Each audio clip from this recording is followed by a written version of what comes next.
Full course yellow is deployed. Full course yellow is deployed.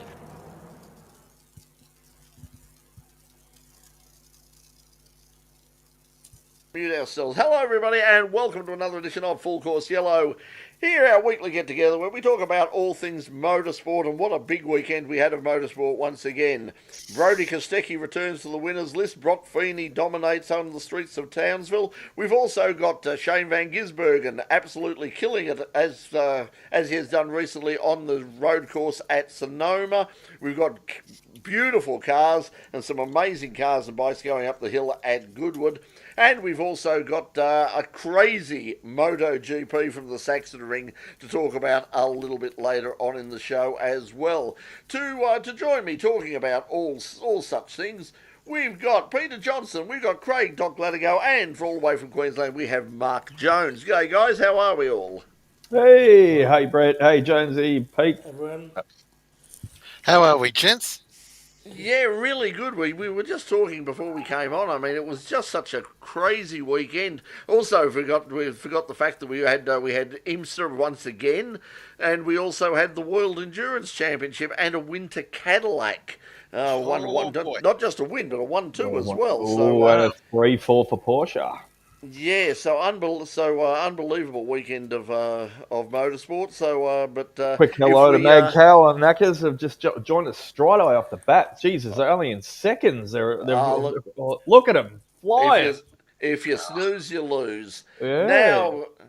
Now, okay, let's start off with, on the local scene, let's start off with the Supercars. I have to admit, I saw very, very little of it on the weekend. I had lots of other things to do. There were so many other things to watch and other things to do. I saw the last race.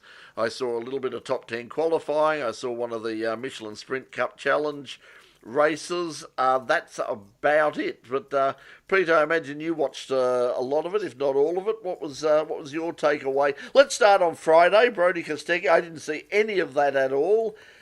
What did you think of the Fridays? A lot of debate at the moment about having the Friday race. Some people absolutely thought it was a great idea. From what I've heard, they didn't have a massive crowd there or anything. But what was your impression of the Friday race? They didn't have a massive crowd there, and watching it, I got confused. Really, I got confused. Like the next day, I got confused whether it was, Saturday or Sunday, because you had the Friday race. The Friday race was a bit ho-hum.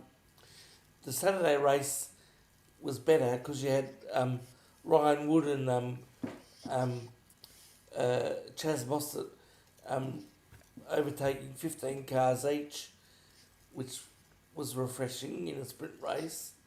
But yeah, apart from that, that was the only excitement of the whole weekend, really. Jones, you would have watched, I imagine, a lot of it. What was your opinion of the weekend? Well, I think it's, first of all, it's very welcome to see Brodie Kostecki and Dick Johnson Racing, for that matter, back in the winners list for the first time in season 2025. But the Red Bulls, and in particular, that's 7 out of the last, 3, 4, 6 yeah, out of 7. 7 out of the last 8 races Brock Feeney has won. Apart from Kostecki's win on Friday, I guess you could say Feeney has won every Saturday and Sunday race since race 2 in Barbagallo at Carcomco Raceway. So that kind of, he's in such a rich vein of form at the moment. And then he had a 4th in the first race at Barbagallo, and prior to that at Symonds Plains, he had 2 wins and a 2nd. So his points haul since Symonds Plains has been nothing short of phenomenal. So he is going to win this first Sprint Cup. You can see he was going to make it a mission this year, wasn't he, after Brownie last year? And when they come out of the gates on Friday, you would have thought it was going to be a dominant Shell V-Power racing weekend, because they were both strong. Davo was up there too, right behind Kostecki in the front second row. It all sort of panned out. Even Davey Reynolds had he's had a couple of pretty bad rounds this year. He's been absolutely back of the pack, something chronic, but he jumped up the front as well though too and got a pole position. So he had a bit of a roller coaster weekend. So there was a lot of entertainment still there. Yeah, there's quite a lot of the up and downs everywhere. And you really got to feel for Jackson Evans. I mean, he's had he had a 17th in the last race, and the previous, and he scored 0 points from 6 out of the previous 7 races. What was it? The first lap, he had the front upright ripped out from underneath him in the first race, was it? Yeah. And But then the thing is, sorry, go, Mark. you go, Peter. But the thing is, if you qualify down there, and as I think one of the top runners proved over the weekend, if you qualify down there, you can expect to get damage. Yeah. You just qualify better. Yeah, absolutely. That's definitely a cure for quite a bit of those problems to get out of that midfield carambolage that are always going. The drivers are always going on about how it gets all compacted in the midfield. The top guys take off in front.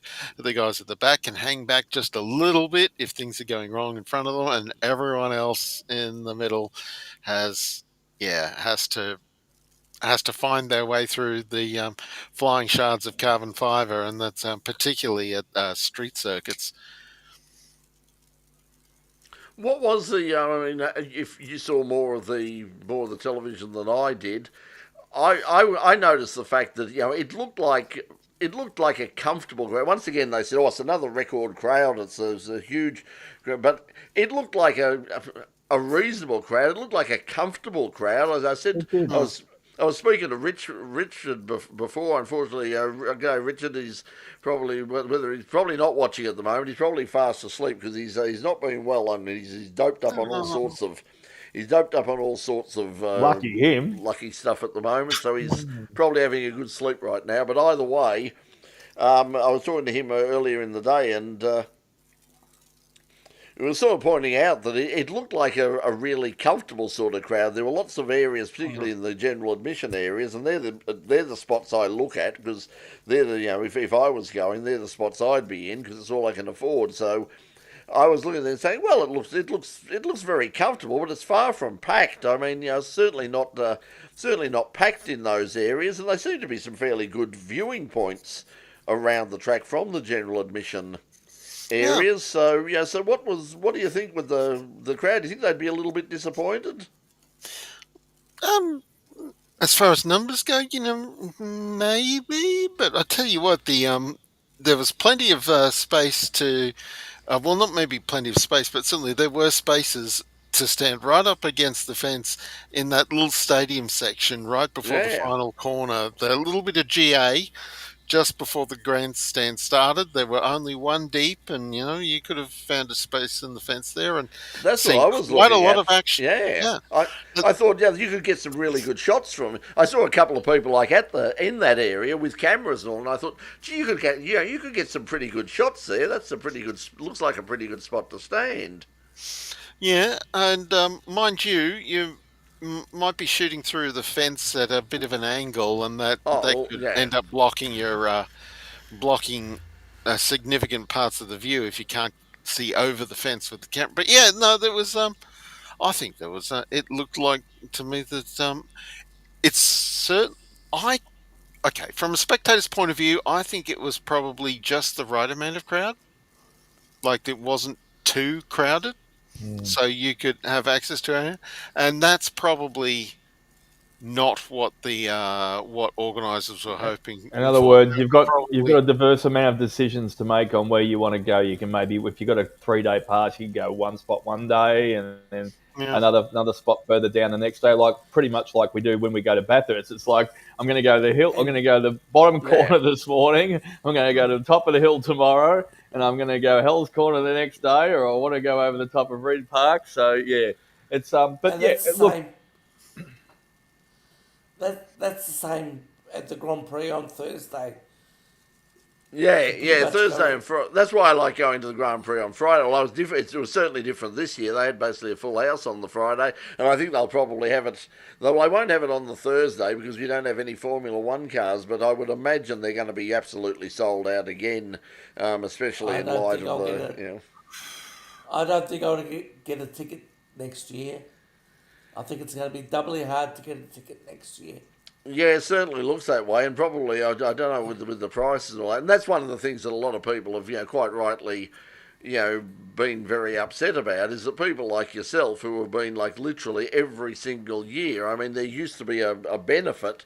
It was like there was a reward for your loyalty in that you had some pre-public ticket sales so that you could be rewarded for that. But that's not the case anymore. It's like you just you're in there with the.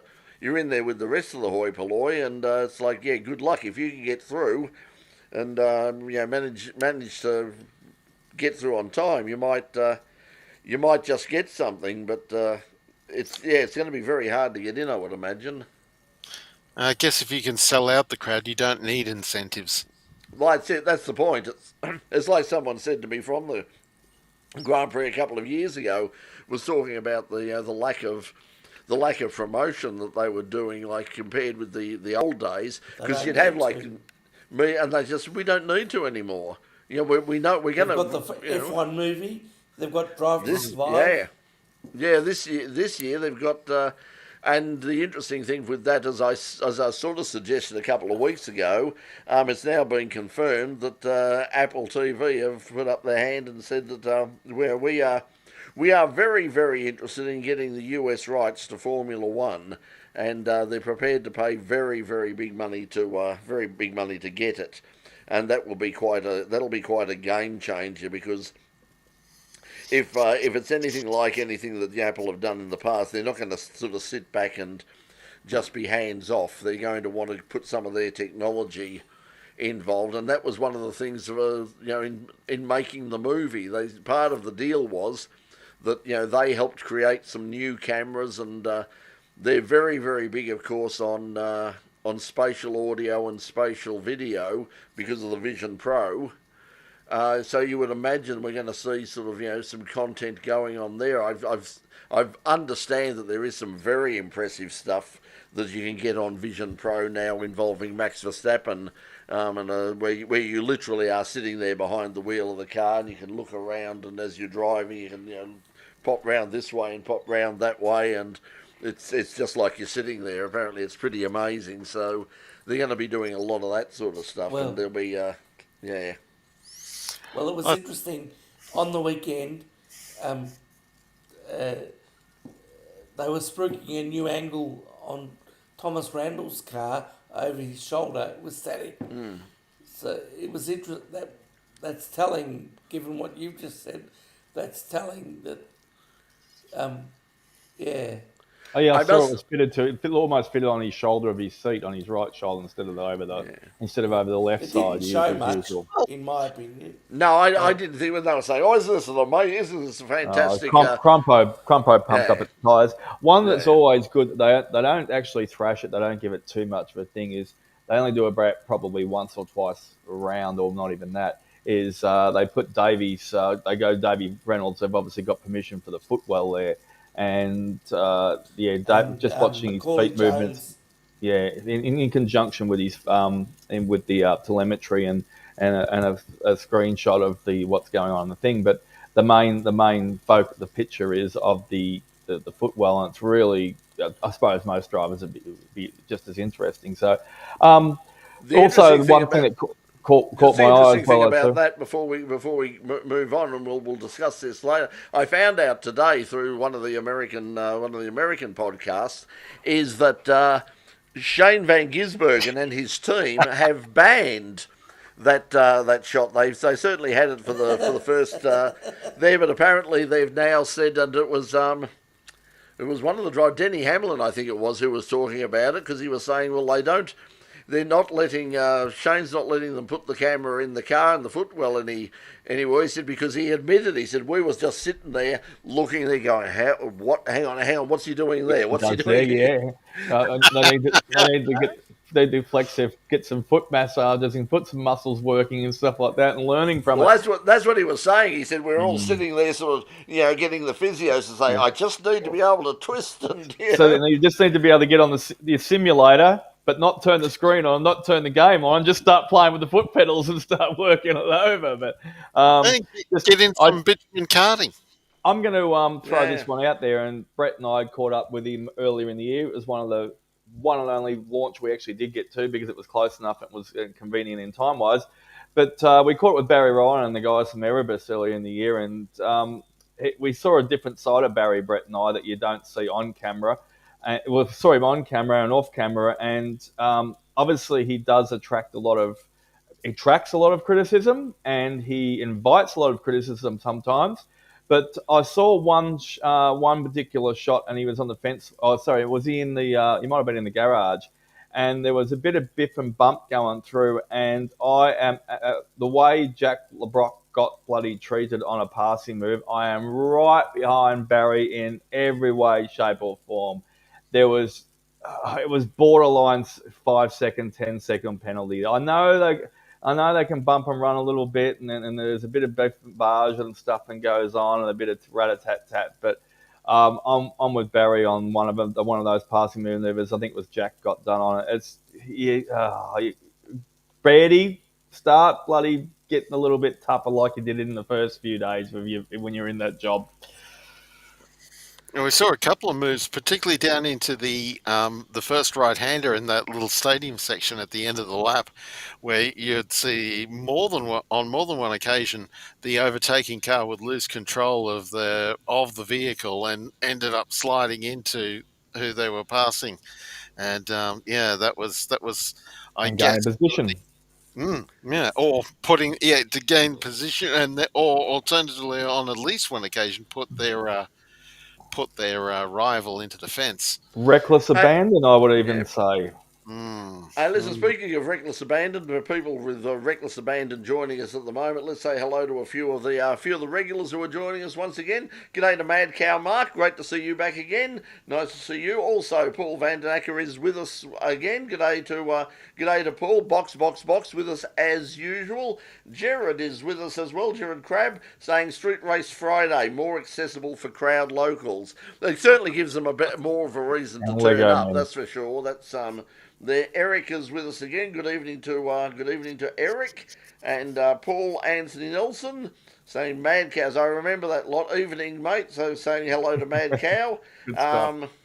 I think this is true. Jared is saying this is my problem on the weekend. Motorsport needs to be on fewer subs. Too difficult to follow. It really was. It was all over the place, and I'd forgotten half. Like I'd forgotten all about Friday. I was out and about doing stuff. I was doing some shopping. I was at the gym. And then I got home and saw the media release from Dick Johnson Racing about Brody Kostecki's win. I went, hey, what do you mean win? Oh, that's right. That was on today. I've completely. And on that subject, they've got another decent break again as well before the next race. So it seems like they're always on holidays on Supercars. Yeah. Anyway, we better move on because we've got a lot to cover.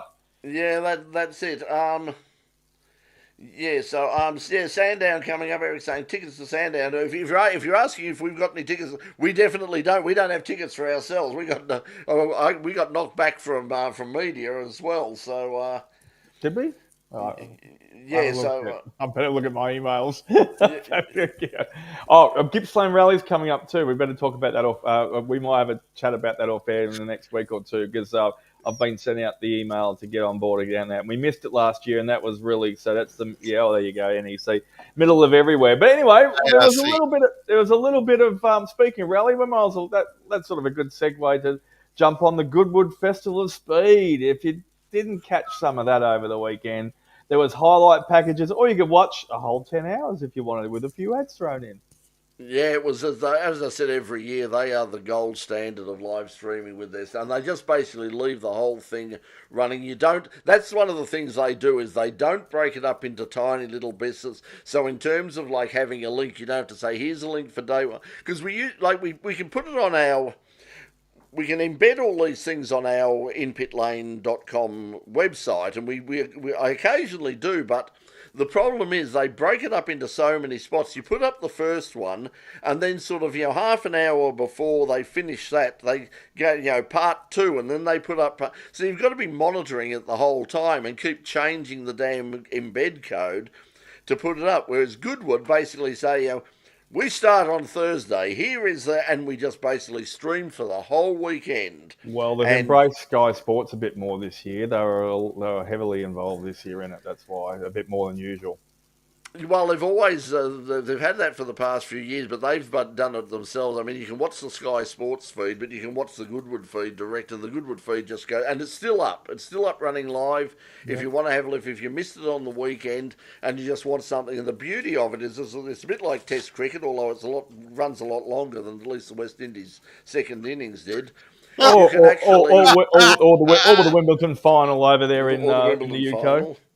You can the women's final. You can certainly just go and watch that and just run it in the background, put the sound down low, and they had some amazing, sort of supercars, hypercars this year. That crazy. I normally, as I said before the show, I normally I'm really not interested in that because it's like it's rich man's playthings. They all sort of look the same, and but boy, there were some amazing looking cars going up the hill this year. Incredible! Oh, everyone decided they wanted. It was dressed to impress from every manufacturer. It's like they all went, oh, they got a good one coming up. We might have to build a car in the next 12 months, so we'll throw this together, or we'll do that. And obviously, you said it's been around for a while now, but my favourite was, and it is a hydrogen, but it's just a pristine, beautiful piece of art, that Alpine hydrogen car. But it just doesn't. It's just not beautiful. They had to keep them tuned down because there was a lot of hay bales and there's a brick wall there with the art on it. And Gordon Murray was watching on attentively the whole time because it was a big tribute to him for his anniversary for 60 years. So, and did you see even the day fireworks? I have never seen the powdered day fireworks done as well as that ever. I thought they were fantastic in Gordon Murray's. That's the other thing. I mean, the scope of it. Sort of the year we went, which was 2004. Was the year we went, but it is a major. You don't see you see what's happening in the main on the track and some of the rally stage and all the rest of it. What you don't see is it's really like it's like the Royal Melbourne Show or the Brisbane Show or whatever, in terms of, yes, there is stuff going up the hill and there is stuff on the rally stage and all the rest, but there's just so many other things. We didn't see it. We got to sort of, and I said how big it was. I remember on the last day we were, it was coming up towards the end of the day, and someone said, and then there's the such and such across the bridge, and we went, across what bridge?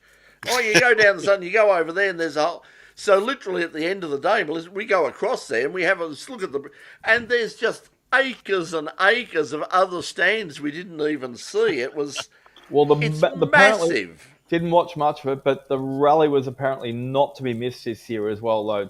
But look, you can just go on, and the Maniac, Carl Fogarty, had his anniversary this year as well too, and there's a huge tribute. So they had all his bikes and the four World Superbikes and all the Ducatis that he rode throughout the years. And apparently it was a bit like Valet, the way he had all his bikes when he won his MotoGP championships all the way from Moto2, Moto3. Mind you, when we get on the bikes later, I've got, make sure, if I forget to say it, I'll tell you now, watch the Moto3 highlights from the weekend over there in the Sachsenring in Germany.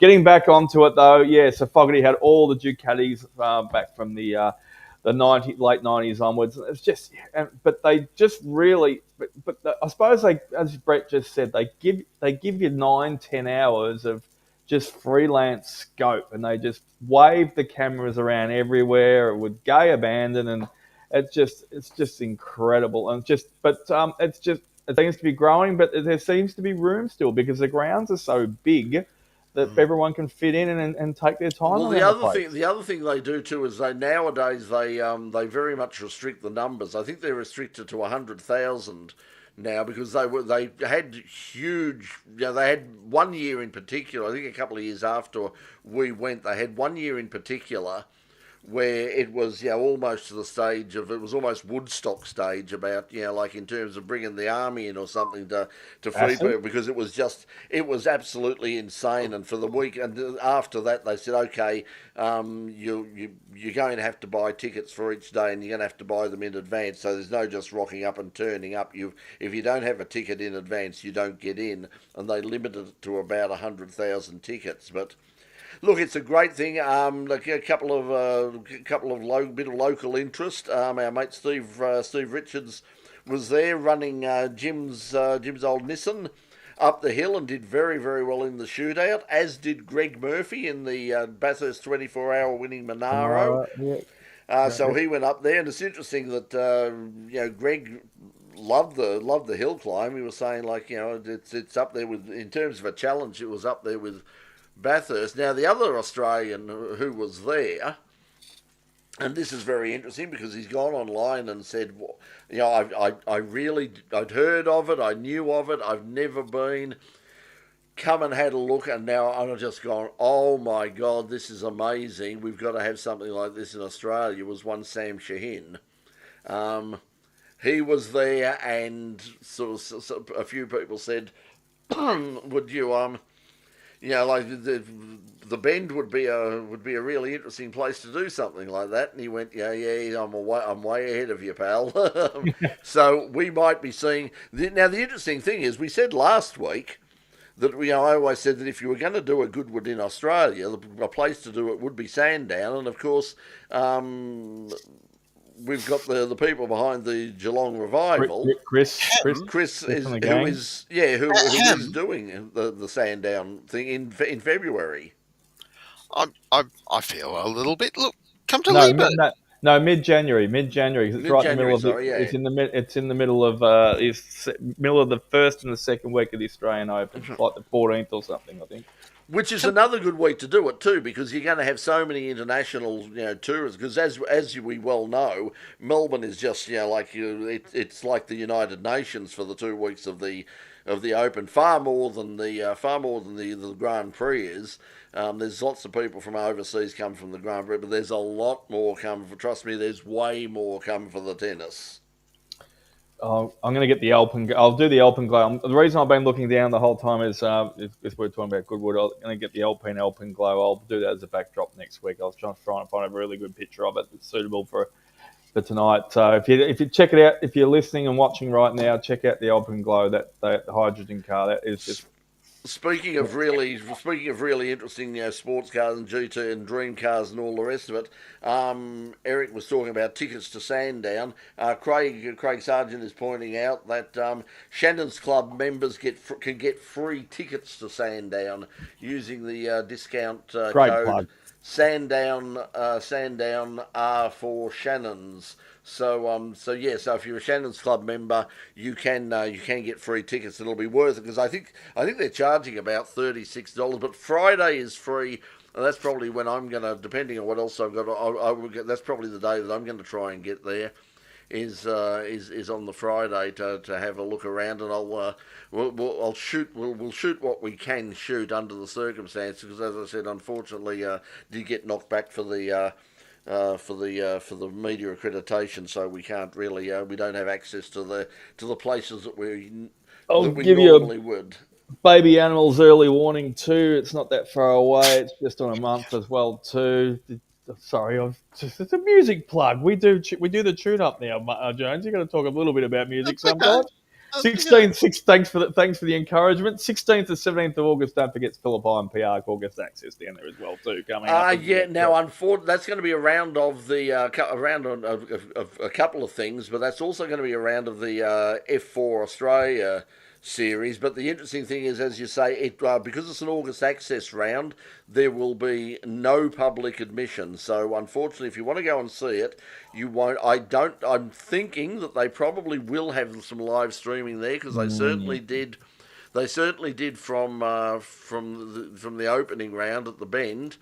So whether they've got live streaming there, I don't know at this stage. If they haven't, and we can get down there, if they'll let us down there, we will certainly be shooting some stuff from that for the In Pit Lane YouTube channel. So that's sort of the plan. In fact, I got just as I think we're no problem because just as I was about to hook up here, I just checked my email and I noticed one of the messages was from our mate Jeff Bull down at Pye Arc. I remembered it too. Yeah. I got this. We got the same identical email as usual.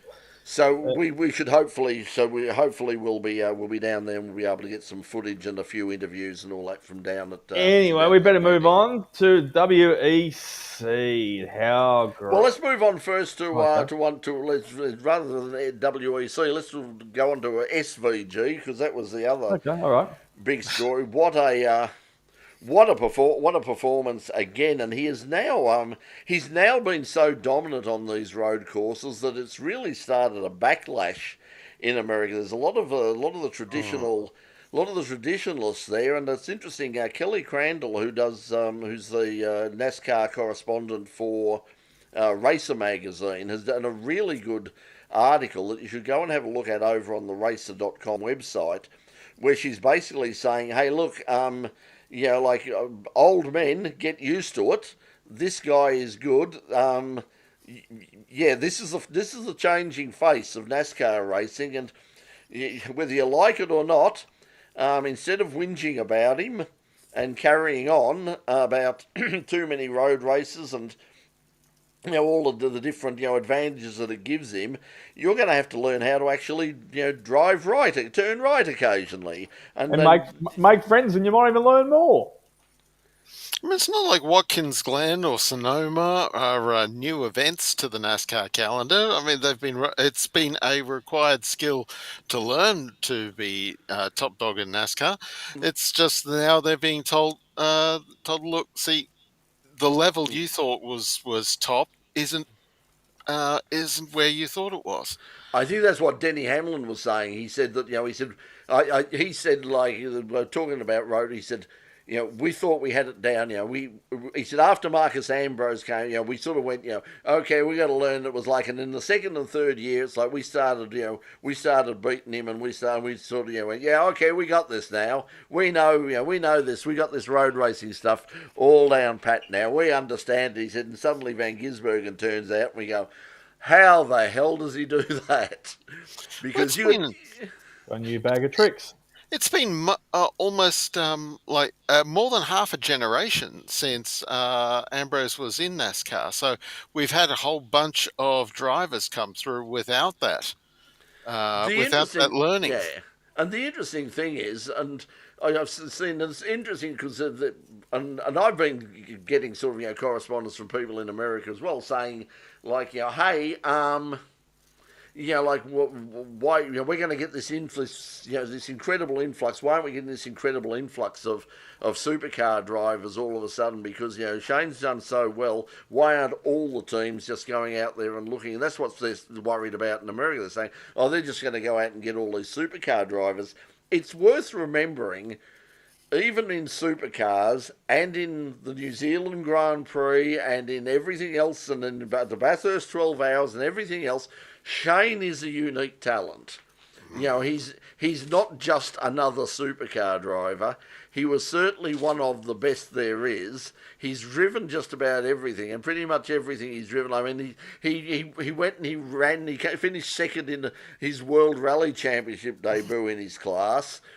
He's won and run on dirt tracks, on short track ovals, in speedway. He's the guy can drive. He's more adaptive than most supercar drivers by a mile as well too. In other words, yeah. So, I mean, look, and that's why some of the other drivers thought, well, this is dead boring too over the last 5 years. Look what Shane does in his spare time, and we're sick of the bloody same old rat race, run of the mill sort of windmill type stuff.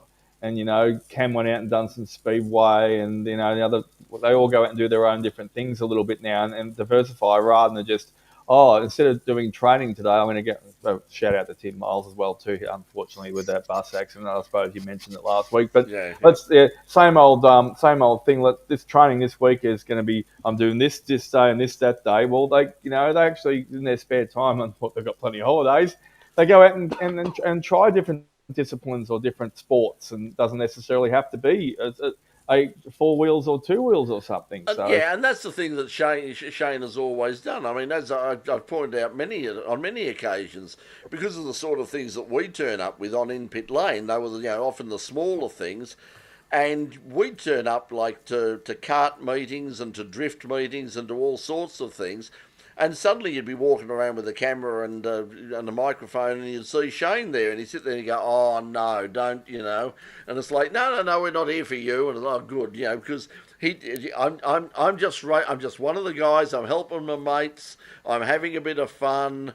But he was out every week, and Scotty McLaughlin was very similar. Scotty was always, you catch up with Scott at the kart tracks as well. They were always doing stuff in between races, but it was always stuff on a lower level. It wasn't sort of like a big thing that they were making a fuss about in the media. They were just sort of turning up with their mates and not necessarily driving, but engineering and helping out and doing driver training and all that with their friends and or their friends' kids or something. So they just love Shane just loves driving cars. He loves driving them fast. He's having a ball at the moment. He's a different person. That's the thing. It's like they were talking about it once again. They said, "Oh, you're just so open with the media and you're so friendly." And he likes being a small fish, though. Yeah, and it's like everybody's sitting there. Everybody in the media over here are going, "What is this? The same guy?" But yeah, because he's not. The focus hasn't over there in America is not entirely on him as well too. It's like an AFL star down here, like a Nick Dacos. Yeah. And he goes goes and plays for Sydney. Sure, he's still highly recognised in the AFL competition, but up in Sydney, he can walk around the street and hardly anyone would bother him. Which is one of the reasons that a lot of Victorian-based players have actually enjoyed going up to Queensland or Brisbane, because they say, I can just walk around the street, I can go shopping, and people go, "Oh my God, you're bloody." It's like, "Oh, what do you do? You're a big guy. You play sport, or I play football. Oh, what are you a lock? You're Dragons or Broncos? Neither of those two. Oh, that's okay. Have a great day. Yeah, have a good day. Yeah, it's like it's no big deal. But, mind you, Charlie Cameron gets a lot of attention thanks to his John Denver-based antics. And particularly in the shorter races, when Shane was racing the supercars, he was the only one that could take the P1SS out of the tyre regulations and succeed in winning, and drivers are trying it this year where they're going later and later, but they're still not succeeding, but he could. Thanks for reminding me, Pete. You just brought up a very, very little insight that I caught up on when I was watching the footage on the weekend. You probably saw it too. They only just touched on it once or twice. They didn't give it a big deal, but it just tells everyone a cut above that some teams go to, and your budget also too. It depends upon the money you've got as well. Red Bull Racing, when they were doing a mandatory pit stop, I can't remember what day it was, but it wasn't the Friday. It was either Saturday or the Sunday. They had some reasonably new and recent ones where the rattle guns, and the rattle guns, when they go onto that centrifugal nut that goes on the wheel these days. All the other teams, when I watched their pit stops, just had the normal plain old rattle gun, just a piece of bloody metal with some bloody rubber or bloody plastic on its hand grips and that. The Fred Pool Team ones have got this circumference around the outside with bright green fluorescent lights on it, that when it's torqued up, it flashes around as well though too. It's just sort of like a big showpiece, but at the same time, it is beneficial to the obviously the tyre changer. So, just those little things that all those teams that don't have as much money can see sometimes and go, "Oh, I'd like one of those. Maybe we can afford one next year." So WAU does have that, but they haven't managed to get their heads around it. Right. Yeah. There you go. So, anyway, that's what some teams have got. Yeah, certainly saw a couple of teams were throwing rattle guns around on the weekend in frustration over a couple of issues. Was it the DJR had a particular issue with I think with Will Davison at one point, not the wheel not torquing up properly?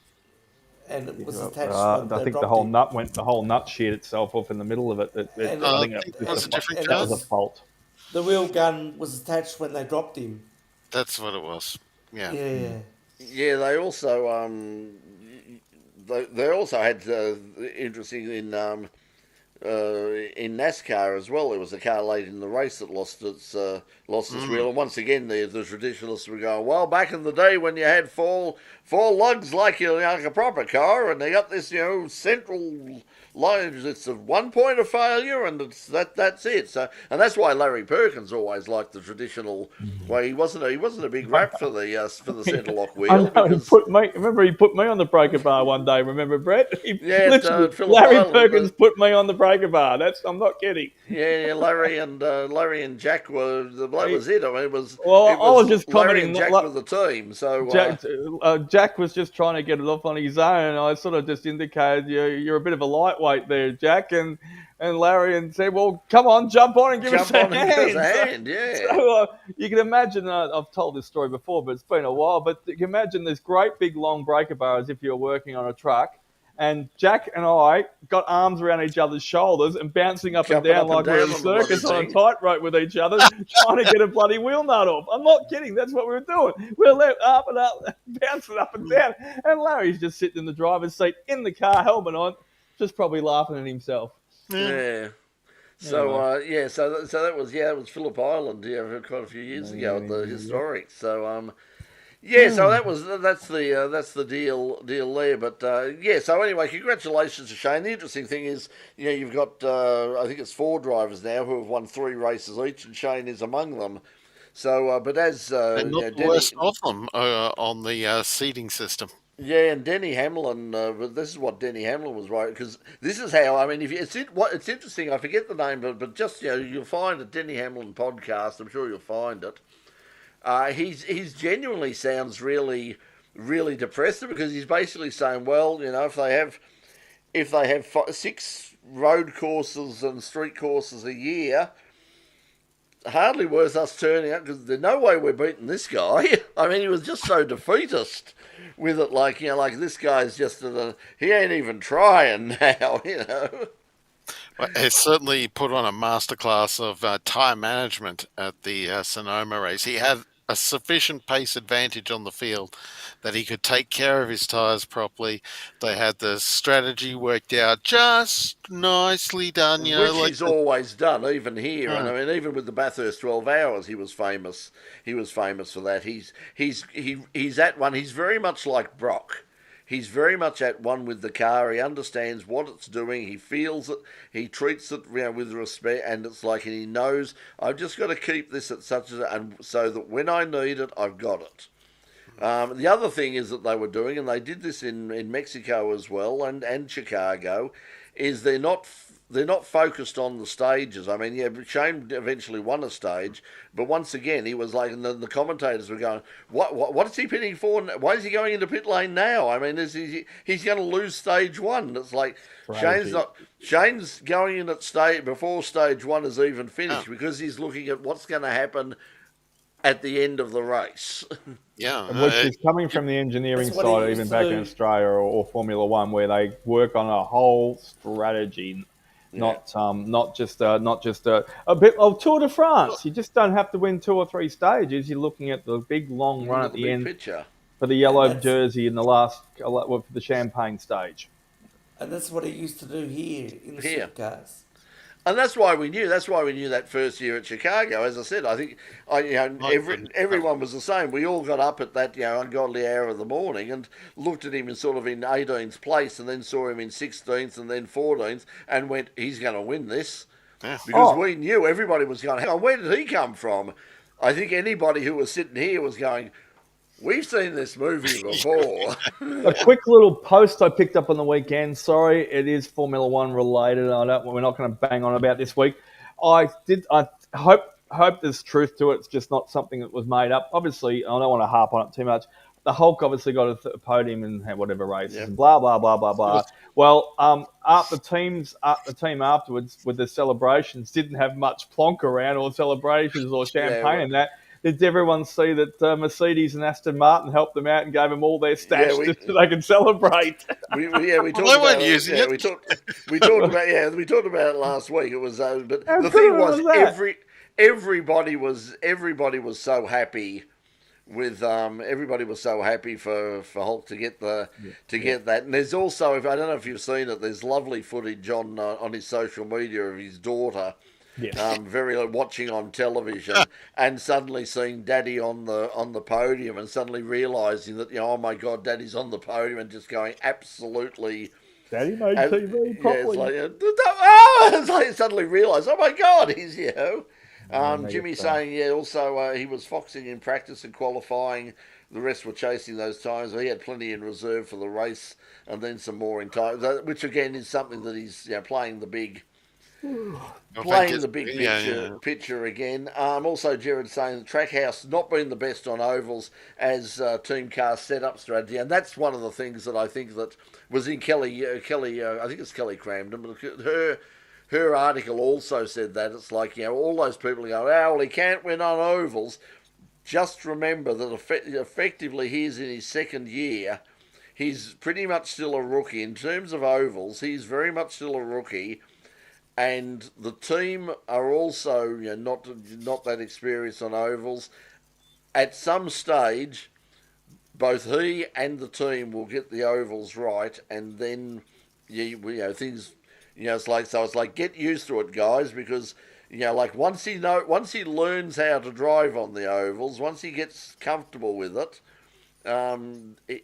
he might not win all the time, but he's going to be a lot more competitive. And then you add that to 4 or 5 road course races that he's probably going to at least be in the top 2 or 3.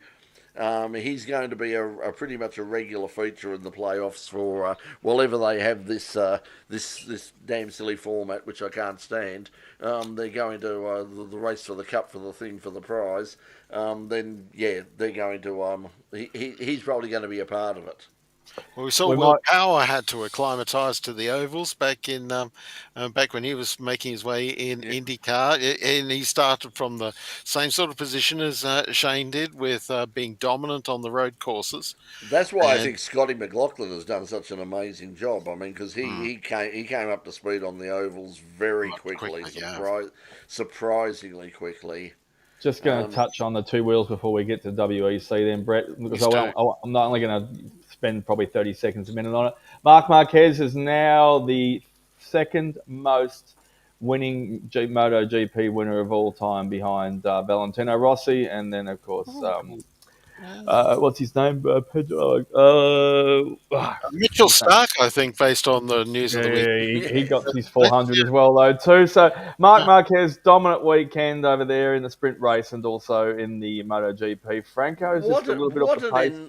What an insane race that was, though. I mean, listen, it was dominoes. Half the field, and it wasn't at one of the high speed, and they all went off in the same manner. It was all the front wheel washed out from under them, and they all slid off, and it was like there must be something down, but apparently it was like every couple of laps too, Brett. So it wasn't just everyone 2 went and 1 lap 3, and then 5 went in lap 4 or 5. It was like spattered all the way to race. It was like a slow motion domino falling all the way through. So it was like, who's next? It was crazy. Right. Thriller Miller, he had the floaties out. Did really well in the wet sprint, of course. He fell back a little, but then he had advantage of the people falling over in front of him, so he eventually did fairly well. Now it's in the main race, in the dry one. Premack have said that they will make the decision and announcement on his future probably either at the beginning or at the end of the summer break. So there's 1 round to go before they take their summer break, and that probably at the end of the summer break they will make the announcement of who's going to join the team next year, because of course next year they've got Toprak Raglioglu. Res got the Oglu. Just coming in from Superbikes. Be interesting to see how he goes, because he was so competitive and so dominant in Superbikes, but that just doesn't necessarily translate across. There's been plenty of plenty of superbike world superbike riders who have come across and have been, it's like, oh well, they're gonna, they're moving up to the next. Even our own Troy Corser, I mean, dominated for years in superbikes and did well in MotoGP when he got his opportunity, but was not the superstar that he was. And Bayless was probably better than him. He was slightly better in one particular occasion than Corser in over bloody 10 races. So yes, and he dominated. Mind you, superbike riders tend to be older when they get to MotoGP. It's a longer road. Mature. Yeah. Mature. It's like a fine wine. It was a good race. Well, I flicked over and I saw that, and it was just I was just watching it and going, like, what is going on? Because they started one rider short. And so then eventually it was like it went down from 18 to 17. Then it was suddenly, there's 15 running and then there's 12 running. We're going to halve the deck. It was just, you're watching it. By the time it was finished, it was like, I think it was the top 10. Then after that, there was nothing. Nobody finished. Exactly. DNF. Two quickly bits of news. I did mention one earlier, but I'll just run the bus over quickly. This one, though, is brand new. Senna Agrias has got his ride contract extended. He is racing next year in Moto 2, so good luck to the young fella. And he has been outstanding, as Brett has been mentioning every week, reminding me every week, thank you, Brett, that he has been absolutely outstanding and deserves every bit of that, and maybe even a MotoGP chance, maybe in the 12 months if he gets some slightly even better results he's already getting. And number 3, watch the Moto 3 highlights on YouTube. It is insane. There are 8 riders in the last. It's a 2 laps highlights package. Watch it. It's fantastic. It's better than the old slipstream 125s running around each other. They are rubbing shoulders and touching wheels and climbing over each other. And it wasn't a photo finish, is what the promo says, but it was a really great, awesome standard. Now, speaking of which, Mark, did you catch up with any of the WEC? Because as I said, I have seen none of it. I did get into the start. I'm trying to remember now. I didn't get to the finish. I'm about halfway in, and then I thought, well, hang on, I've got NASCAR to watch. That might be slightly more priority to catch up on the NASCAR result ahead of our little chat today. So I'm intending to go back to it. But I did see a fair chunk of the race, and definitely Cadillacs were on form. The Ferraris were nowhere, and didn't even make hyperpole. No, that's nowhere. Well, this is the weakness, because they did obviously. Well, get Robert clobbered did, with but the not the two. They obviously got clobbered with the BOP, and this is one of the things that that some of the teams are now openly saying, because they're told they're not to say anything. That's just like don't mention the war, but. It is a case that that certainly Toyota have had vague sort of veiled references to it underneath, and they're sort of saying that this is it's too open to manipulation. I mean, because they've looked at the first few rounds, the rounds so far, and of course Le Mans, and gone, Ferrari's winning everything. We better slow them down a bit.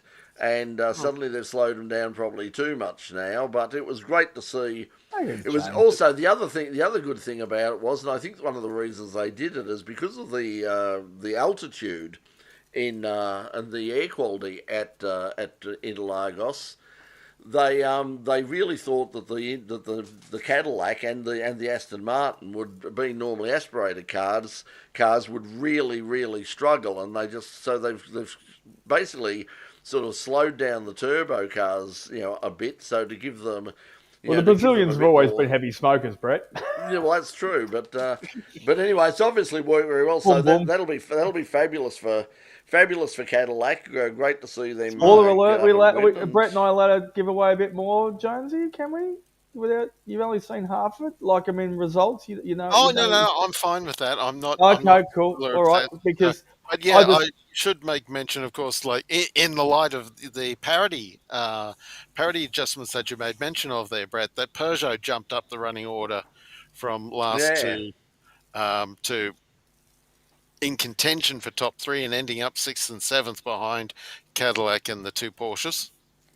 Yeah, and certainly in qualifying and practice, I mean, they were very. I mean, there wasn't much in it. I mean, the first 10 was separated by sort of basically a second or so, and the Aston Martin also did really well in qualifying as well. They were up in the when I saw early, they were up in the top 6, 7 and 9. Yeah, they dropped the fell away a bit towards the end, but that's the a really was... good performance. That's a really good performance for them as well. So. Yeah, so when we're going to Alpine see... were in it there. Alpine were in the fighting chance there for a bit in the middle order as well too. Yeah, and BMW were there or thereabouts, so it's very wide open. Yeah, Rene Rast and Sheldon van der Linde came home as kind of best of the rest behind Cadillac and Porsche. So just before we run away with it too much, before we forget, the GT3s also too are running at the same time, being obviously a WC proper round with 6 hours over at San Polo.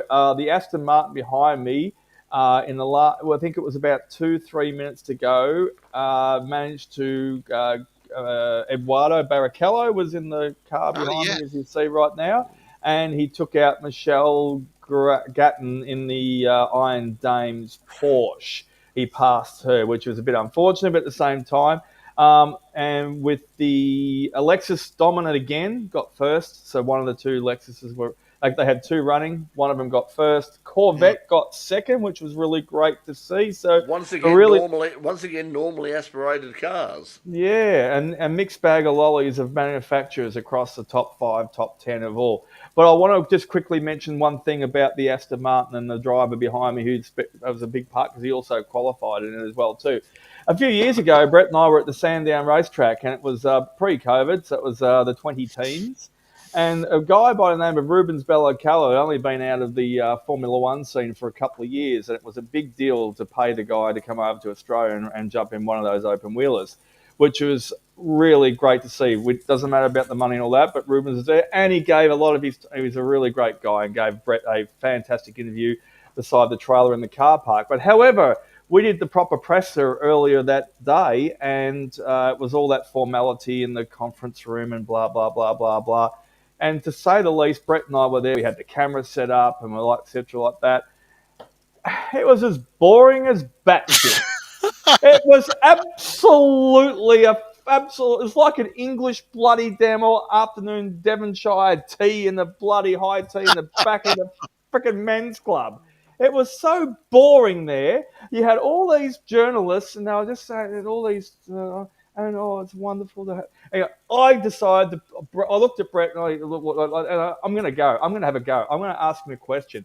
And I waited towards the end. I let all the bloody fuddy-duddies get all their crap out of the way. And I said, put my hand up to get a question. Yes, over there. And I said, Rubens, I said, you've got a young fella that's up and coming up through the ranks racing overseas and right now, and it's great to see young, I probably mentioned Eduardo or whatever it was at the time. Suddenly his eyes lit up and he absolutely filled with life, and it was the perfect question asked him. He absolutely was thrilled to talk about it for a couple of minutes. It was probably the best response of the whole bloody presser, wasn't it, Brett? The interesting thing was when we spoke to him, like in the interview afterwards, we were talking about S5000, how much he was enjoying it. We did ask him the question. Yep. Was what about the possibility of his because his son was running open wheelers in America at the time. What about the possibility of him coming out and doing S5000 because Rubens was so into there and Rubens was very no, and I think that said something about too twitchy. S5000 was like no, just not. No, I'm having a lot of fun, but this is not a category that I'd want my son in at this stage in life anyway. Yeah. So I think that was probably a warning flag that they'd gone down the wrong path in trying to make them, like more like Formula 5, to make them twitchy, to make them put them on the hard tyres, knock back the aero, and also to keep them, under the lap times. And that's the other problem that they had is, and this is the problem that some GT3 cars and the sports sedans and the Formula 5000s in historic have got, is that there is now very much a sort of a formula which is going to restrict a lot of those cars from racing at most tracks in Australia unless they slow them down. And I know there's a few sports sedans That's gonna, yeah, that's a that have massive. already said that, like they said, well, if you're going to run at Bathurst for the sports sedans again, you're going to have to knock 100 horsepower off of some of these cars, 150 horsepower off of some of these cars, because the power to weight ratio that we've got maximum for this track, and it also applies or could apply to some of the GT3 cars. And that's the problem, is it's not consistent, because they're saying, oh, well, you can't run the sports sedans and you can't run Formula 5000 and you can't run this and you can't run that because of the power to weight ratio. They're too fast. And then you go, well, hang on, it's the power to weight ratio for some of the top GT3 cars is actually, it also doesn't. They get a free pass. Yeah, and it's like, oh no, it doesn't apply to them. No, they're fine. So anyway. Yep, that's it, everybody. We're going to take a break now, and on the subject of you go, Peter. I just want to say, going back to the supercars, the Sprint Cup, the different segments so far, it's not what they intended, I don't think, because Brock Feeney's running away with the Sprint Cup. I think they wanted to make it a lot closer, the different segments. So, yeah. Yeah, I like the fact that you do have that. That you do have like the different thing, because that's like it's more like the old days where you had the Australian Touring Car Championship, then you had a little bit of a break, and then you had the Australian Manufacturers Championship, which was the longer distance races. And I like the fact that we're splitting that up a bit. I think that makes a lot more sense, because now it's not, and now we've got the finals thing as well. I'm still a bit dodgy. I know why they're doing the finals. It's a television thing. Same reason why they're doing the Friday races. It's very much it's a television product. It's being made and marketed for Foxtel primarily, and they love that sort of thing. So we get to the end of the season and we get to Adelaide for the grand final, and no matter. Brock Feeney could win every single race between now and then, but on coming to the last weekend, there's still a chance that someone else will come up and win. So, it's as fake as the WWE and nowhere near as entertaining. But anyway, just before you sign off, a quick plug. A couple of weeks ago, I am wearing a T-shirt to a big shout out to the people. I hope they've sobered up by now. Did the Pinapalooza, which was the wine and cheese festival at the Royal Exhibition Buildings in Carlton a couple of weeks ago. I think they've probably dried out by now. There was a lot of people, not young anymore, that very loud and very loose. So a shout out, get on it next year if you want. It was a really good festival over the 2 days. So, yeah, I didn't know that. I didn't know that was on. Let's face it, that's more. But I had a lot of people approaching us over the day and a half that wanted to be part of it. That was already sold out well beforehand. Well, there you go. Okay, everybody, that's all we've got time for. Watch there. Please hand up. Oh, I just wanted to say, I've been trying to get this in since we mentioned Goodwood back at the start of the program. You want to come and see something that's Goodwood-esque? Come to the historic Leven Sprints on, and now the dates have gone out of my head, August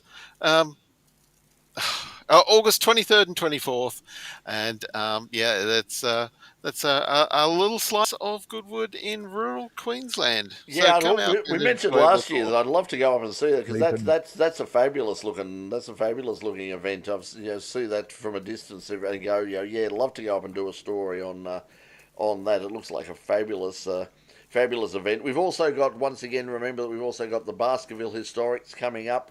Also a couple of weeks later, and Sandown Historic Winton Festival of Speed is just around the just around the corner as well. So lots and lots You've of also got motorsport happening. you're over in China at the moment. So you're doing a summary briefing of the PM's visit over there with the relations on the Paris and that sort of stuff. You've got We are all very good. We are all very secret good Chinese friends. agents above my head up there. That's it. Let's keep it. Thank Brett for coming, Joe, live from China tonight. Yep, and Roy saying looks pretty good though. G'day, Roy. Yes, so yeah, it is. The Leyburn Sprint looks fantastic. It looks like a great event. So if you're up in Queensland, or if you can get up to Queensland, end of the month. That's also that weekend. The Victorian, I think the National Sports Sedan are running at Sandown. I think that's the next round of the Victorian State Circuit Racing Championship, where the National Sports Sedans will be running as well. Also, good luck. I'm not sure exactly the date, but it's coming up pretty soon.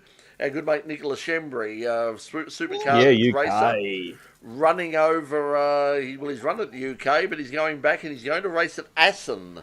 And this is a really interesting. I hope they live stream this. This is a really great. It's a festival of motorsport. They've got historic racing. They've got TCR. They've got supercarts. They've got all sorts of things. Yeah. And once again, this is something that they do, like the Formula Renault used to do. If you happen to be watching over in the Netherlands, or if you can pop across the channel or something, or up from France, and you want to go along, it's free. It's just free entry. And go to the website and have a look at it. It's sponsored by a casino over there. So I don't have, but that's probably why it's free. But it looks like it's going to be a fabulous weekend, and it's sort of a de facto World Supercar Championship. And Nicola Shembry will be running over there and representing Australia. I'm looking for that details too. But he got third in the British Supercar Grand Prix. Yeah. He was third. He got back in early June. I can't find what you're talking about. I know what I did see it as well though too. He's going back over. Damn it! I hate when you can't find stuff you've seen, like you said. But anyway, we will see. We'll catch up with you. Hopefully next week. If not, have a good weekend. Enjoy yourself. Stay safe. Stay warm if you're down in Melbourne. It's going to be bloody freezing overnight. Don't go up to the Goldie. But I'd like to be up there now. I don't do winter well. I don't like winter. No, don't come to the Gold. Come up to the Goldie. Come across to Ipswich for the supercars. For the supercars. Yeah. So they what? That's not next. Whereabouts? When is that? Yeah, on a date to be determined. Yeah, so it's quite a gap, isn't it? I mean, that's the annoying thing. I mean, it's early August. So you've got a few weeks to go. 8, 9, 10 August. Yeah. 8, 10 August. Roy pointed out 3 degrees the last few weeks in Ballarat, lowest -2. Yes, it gets bloody cold up there overnight with a there we go. Ipswich 8 to the 10th of August, and it's the Bend to the 12th of the 4. The Bends after that as well, though, too, and so forth. Well, that's 500, of course. The Bend. That's the replacement for the Sandown 500. Also the TCR World Tour as well, and they're hoping to have a reasonable turnout for that as well. So the Bend, then Bathurst, the 1000, then Goldie, then Sandown, then Adelaide. Yeah. Okay, everybody, we'll catch you next week. Until then, thanks for joining us, and we'll see you later. Bye, everybody.